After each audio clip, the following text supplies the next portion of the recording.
हारूनाबाद अमजद जट की रिपोर्ट के मुताबिक मुल्क भर की तरह हारूनाबाद में भी 10 मुहर्रम का मरकजी जुलूस इमाम बारगाह हुसैनिया से बरामद होकर अपने कदीमी तय करदा रास्तों पर गामजन। जुलूस में अज़ादारान की कसीर तादाद मौजूद, सिक्योरिटी के फुल प्रूफ इंतजाम किए गए। हारूनाबाद में 10 मुहर्रम हराम का मरकजी जुलूस इमाम बारगाह हुसैनिया से बरामद होकर अपने कदीमी और तय करदा रास्तों पर गामजन है। जुलूस में अज़ादारों की कसीर तादाद मौजूद शरीक है। हर तरफ लब्बैक या हुसैन की सदाएं बुलंद हो रही हैं।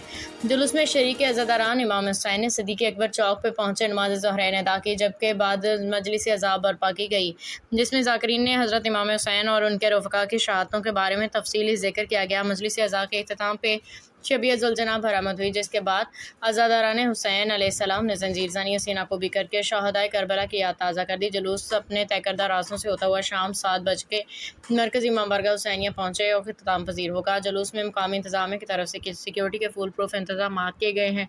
CCTV कैमरों की मदद से जुलूस की निगरानी की जा रही है। तमाम अज़ादारों की जाम में तलाशी के बाद उन्हें जुलूस में शामिल होने दिया जा रहा है। जुलूस से मुल्हिका रास्तों को खारदार तारें लगा के बंद कर दिया गया है और तमाम सिक्योरिटी इदारे हाई अलर्ट हैं। जुलूस में बल्दिया मुलाजमीन, वापडा मुलाजमीन, PTCL मुलाजमीन के अलावा BMWC सुथरा पंजाब के मुलाजमीन भी ड्यूटी सर अंजाम दे रहे हैं।